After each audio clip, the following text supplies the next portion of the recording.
We are going to cover the steering of MultiNet mobile SIMs on Peplink hardware. This will work for any Peplink hardware that has single, dual or quad mobile modems built in. Will also work for the Max Connect adapters and any of the higher end HDX, SDX units as well. So what we're going to do is we're going to go through how you would take a MultiNet SIM card that you are out in on location. You need to quickly swap the networks over, but you don't have access to a portal, or the portal that you do have access to doesn't allow you to steer the SIM cards. So first off, we're going to start with we'll log in locally to the Peplink device, choose the cellular router that we want to change the network on. We click on details. We then scroll down to where we see the cellular settings here. Now what we need to look at is the carrier selection. You need to click on the question mark, and then you need to click here where it says click here. What that will do is that will allow you to manually select the network that you want to attach to, or the carrier that you want to attach to. Now, word of caution, you need to scan for the networks. This will disconnect the SIM card in order to perform the scan and show you what networks are available for that particular SIM card that you've got in there.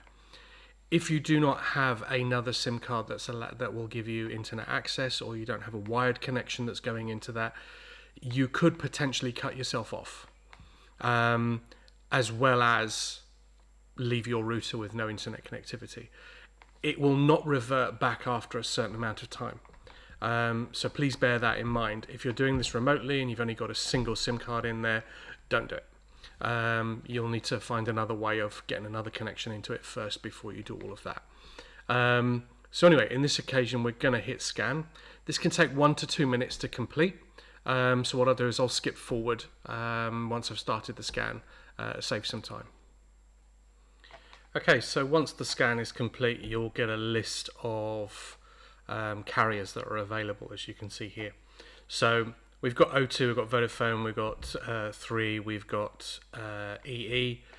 We were originally on EE, so we're going to change it to O2 in this particular case. The 23432, depending on the carrier and the SIM provider, this is their auto network. So if you want to change it back at a later date to allow for the SIM card to choose its own network, you need to put it back onto that. So it will be whichever is not the fixed network one is the one you need to put it back to, and then it will automatically then, auto select the networks as it comes through. So what we'll do is we'll choose O2 in this particular instance, and then we'll do OK. So what will happen at this point is the SIM card will go down to save and apply. The SIM card will restart, and then what it will do is cell 1 will change to O2. So it's disconnected now, and you'll start to see it change connecting, and then it will go to O2.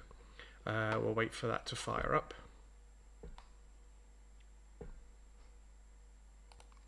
So it can take a moment or two for it to connect in, but as you can see, cell 1 is now on O2.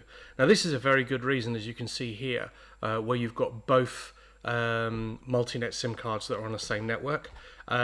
Generally that's not a good idea, so sometimes you can get into a situation where both MultiNet SIM cards will automatically attach to the same network by themselves.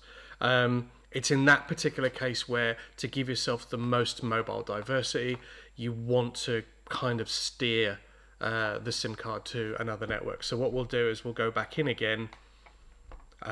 We will then select O2 UK in order to change. We don't need to do another scan on this one.